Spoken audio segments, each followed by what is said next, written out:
When people first read the Allies of Humanity briefings, often they're very confused because the reality of life in the universe that it's revealing to us is very different than what we may have expected or what we think to be true. As a people, we have been conditioned to think of life in the universe largely based upon our films, our movies. Star Wars, Star Trek, War of the Worlds. And we think of the universe here as demonstrating our own values and level of consciousness. We imagine nations blowing each other up. We imagine huge empires and great wars. But the reality of life in the universe is actually very different.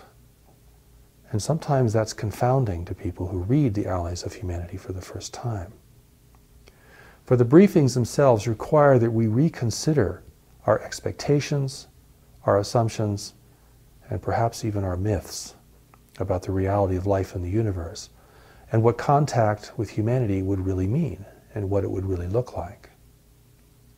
For example, humanity thinks, or people tend to think, that we're very important in the universe, as if we're the center of God's creation, and that whoever would come here to benefit us, to give us gifts, to provide us technology or reveal higher levels of science, as if the universe existed to serve us in some way. We assume our significance here, but fail to see that other races would come here for their own purposes, which might not include our welfare at all. Another common idea that people have is that if a visiting race is not destroying us or attacking us, then they must be benign or beneficial, and that we should not fear them or be wary concerning them. The Allies of Humanity briefings reveal to us, however, that we're dealing with resource explorers, economic groups, groups seeking resources and alliances, seeking to position themselves within this conflicted world and to take advantage of a divided and contentious humanity. So naturally, they're not destroying us because we're part of the resource that they need. They're not destroying the world because the biological diversity of this world represents its fundamental wealth. They do not have weapons of mass destruction, and so they're seeking to gain their advantage here through other means, primarily through the power of persuasion, inducement, and intimidation. The Allies of Humanity briefings reveal to us that war and conflict in this part of the universe has been suppressed. It has been suppressed by older societies that have established long-standing networks of trade. And these networks of trade and the many nations that are involved with them suppress conflict and war between worlds. So actually war in our part of space is very rare. Yet what is also rare is freedom and free societies. And those races who are in the world today interfering with human affairs represent races that are seeking for advantage here.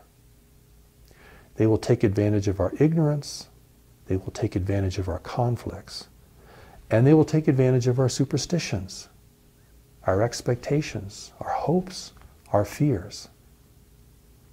Because we really don't understand their nature and their purpose in being here, we then ascribe to that our own values and our own wishful thinking. So we hope and expect that all who would visit us would be here for our benefit. But that's a child's view of the universe. Think of the young adolescent entering the big city for the first time, expecting to meet wonderful people at every turn, expecting to be treated with respect and true accord, and finding out through tribulation or through personal failure that the reality is actually very different. We're risking now making critical mistakes in our decisions and in our perception of those races who are visiting the world today. We're making them for obvious reasons, But we're also making them because we're ignorant and we do not understand what we're dealing with yet. But one of the important things about the Allies of Humanity briefings is that the reality that it gives us about life in the universe is something we can understand. We know what competition is like between nations. We know what persuasion means and how it can be manifested. We know what deception is. We know from our own history how powerful nations have gained advantage with weaker nations without the use of force. By inducing those nations to become reliant upon technology from beyond their sphere of influence, bringing them into the world community, often to their great disadvantage, robbing them of their own leadership, their own religious traditions, bespoiling their cultures, and so forth. Now we're facing competition from the universe. And we're facing many of the same kinds of activities and deceptions that we exercise here on Earth. So the reality of the intervention is not a mystery. It's actually a demonstration of nature. Competition and intervention are part of nature. Competition for environment, competition for resources. These are all part of the natural world. This is going on all the time at every imaginable level of life as we know it. But now we're in a different position. Instead of being the preeminent race in this world, we're facing competition from others whom we do not understand. We're facing intervention by races who want to remain secret, carry on their activities without human awareness or approval. And we do not realize the danger this poses to humanity's future and freedom. The Allies of Humanity briefings tell us what humanity will need to know and do in order to build human freedom and to secure it within this greater community of intelligent life into which we are now emerging. And it reveals to us, in terms we can clearly understand, what life is like and the competitive nature of life in the universe, and the skills that we must bring to bear to be able to function within this larger arena of intelligent life. For we're now the beginners in a great education, and this education cannot be provided by anyone here on Earth. It can only come from two sources. It either comes from God, or it comes from those races who could be beneficial to us in the future. This education is vital for our future and our destiny as a free race in the universe. We neglect it at our own peril. It comes to us in a form that is simple, clear, and understandable, and unambiguous.